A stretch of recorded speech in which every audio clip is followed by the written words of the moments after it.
관리번호 2번 수업 시작하겠습니다.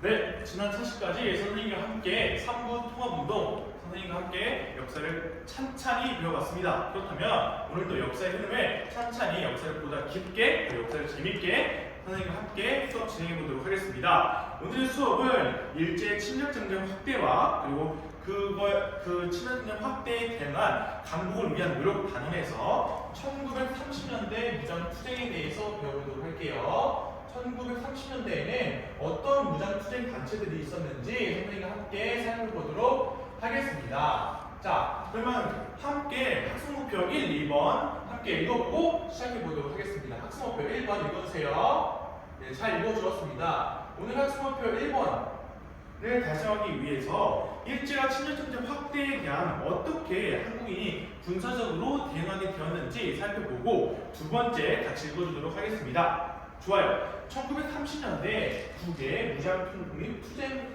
단체에 대한 정계 과정과 그 이후에 한국 임시정부 수립을 위한 노력 부분에서 1930년대 무장투쟁 단체가 어떠한 영향력과 어떠한 역사적 의의가 있는지 살펴보도록 하겠습니다. 그렇다면 오늘의 학습목표 1, 2번 힘차게 달려보도록 하겠습니다. 네, 선생님이 지난 차시 수업 때 하나의 도표를 가져왔었죠? 여기 도표도 나와 있는데 이 도표를 살펴보면 전민족 유일당 조직 협성이라고 나와 있는 이 단체가 이전에 3부가 나와 있었는데 그 3부가 뭐였죠?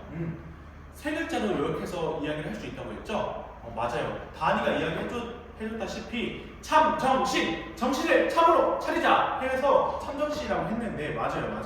그래서 대표적으로 이전 차시에 나와있던 부분들을 간략히 살펴보면은 3부가 통합하기 위해서 3부 통합운동을 벌였었다. 근데 이 3부 통합운동을 벌였을 때 두 단체가 나왔었는데 그 두 단체가 바로 맞아요.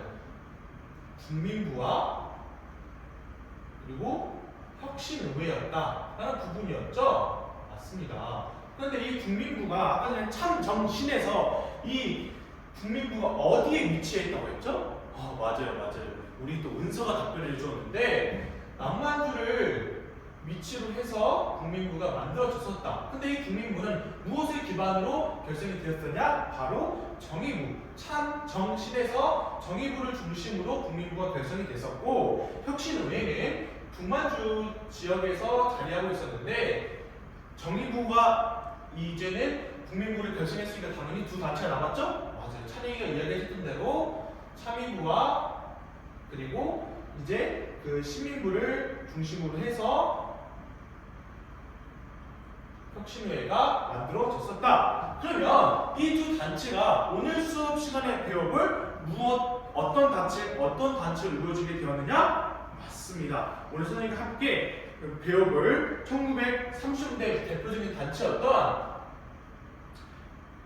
1930년도에 무장 단체였던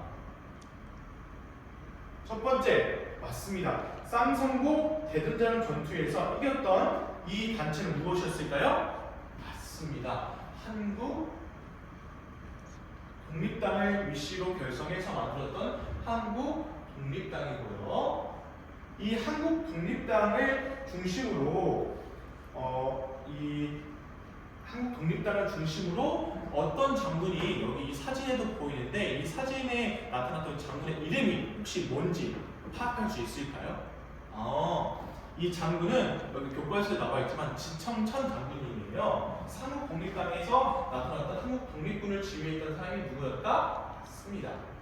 지청천 장군님이었다. 그렇다면 이 북만주 위시에서 어떤 단체들이 이제 만들어지게 되었느냐 했을 때는 얘는 조선혁명당을 중심으로 해서 만들어졌던 조선혁명군이었다. 근데 이 조선혁명군은 어느 단체에서 어떻게 이기게 되었느냐? 여기 지도에서 살펴보면 알 수 있듯이 맞습니다. 영릉과 흥경성 전투에서 이길 수 있었듯이 이 중국 간내 지방에서 싸울 수 있었다라는 부분의 대표적인 인물이 아까 전 지청천 장군이 옆에 있었던 누구였죠? 맞습니다. 양세롱 장군님께서 이제 이 조선혁명군에 부분에서 세력을 확대하게 되었다라는 부분들로 알 수 있겠고, 그런데 이러한 양세형 장군님과 진청정 장군님께서 1930년대 무장투쟁을 통해서 각 전투에서 승리하였지만 결국에 여기서 중요했던 점은 무엇이냐? 맞습니다. 여기에 공통적인 부분으로서는 맞습니다.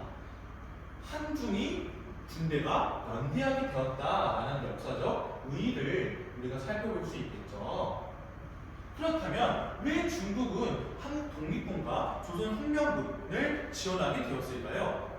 우리 은지가 답변해 주겠다고 하네요. 맞습니다. 왜 한국을 연대하게 되었냐면 그 당시에 우리 한반도 내륙뿐만 아니라 1931년도에 어디를 진압하게 됐죠? 일제가? 맞습니다. 역사에 관심이 많은 또 우리 찬혁이가 답변해 주었는데 만주 사변을 일으키게 되면서 만주국이 수립이 되고 그 이후에 6년 뒤에 전쟁이 확대되는 중일 전쟁이 벌어지게 되면서 점차 전쟁이 확대되는 부분에서 중국 또한 한국인의 유격대가 필요했기 때문에 한중 연대를 실시할 수 있었다라는 부분을 살펴볼 수 있었을 것 같아요. 그렇다면 이제는 선생님이 교과 4단 페이지 살펴보면은 어떤 또 여성이 보이는데 이 오광심이라는 여자 군인이 보입니다. 이 오광심이라는 여자 군인들을 통해서 이 당시 여자 군인들도 이런 한국독립당, 그 다음에 조선혁명당의 지체 단체에서 싸우고 있었구나라는 부분들을 알 수 있었을 것 같습니다. 그래서 여기 양세형 장군님뿐만 아니라 어떤 사람들이 있었냐? 맞습니다. 여자 군인이었던 오광심이라는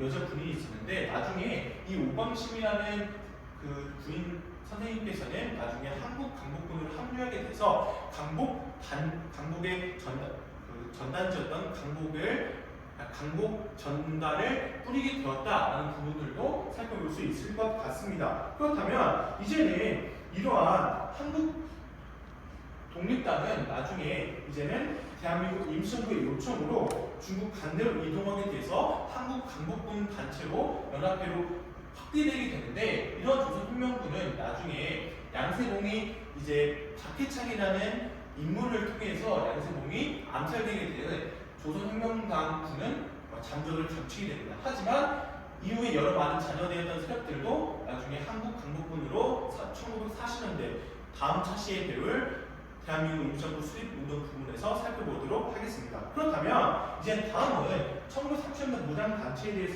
배워봤으니까 세 번째로 배워볼 오늘의 수업은 맞습니다. 사회주의계에서 한중연합단체에 대해서 배워보도록 할게요. 중국 공산당의 주도로 무슨 단체가 만들어지게 되냐면 맞습니다. 만주 지역에 한인 유격대가 모아져서 동북인민혁명군이 만들어지게 되었습니다. 자, 이전 동북인민혁명군이 만들어졌던 단체는 무엇이었냐면 이후에 첫 번째 결성되었던 배경이 무엇이었냐? 중국의 공산당이 주도하게 되었다라는 부분에서 항일 유격대와 합류하게 된 것이죠. 그래서 여기에서 어떤 활동을 하게 되었느냐가 중요한데 여기서 이 활동은 첫 번째 맞습니다. 이제 그 일제 공격을 피해서 여러 전투에 참여하게 되는데 여기 1936년도 단체로 확대되는 것이 바로 이제 동북한일연군에서 이제 보천고 전투를 벌이게 됩니다.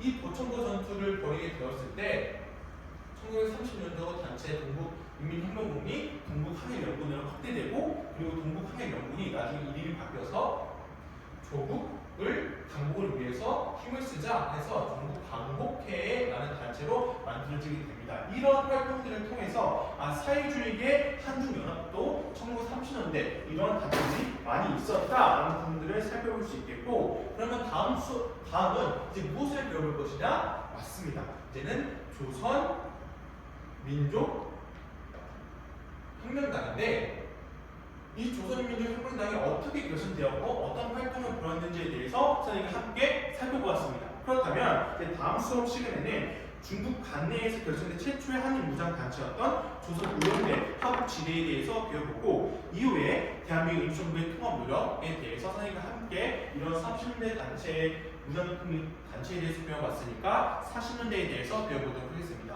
이것으로 수업 시간 마치도록 하겠습니다. 감사합니다.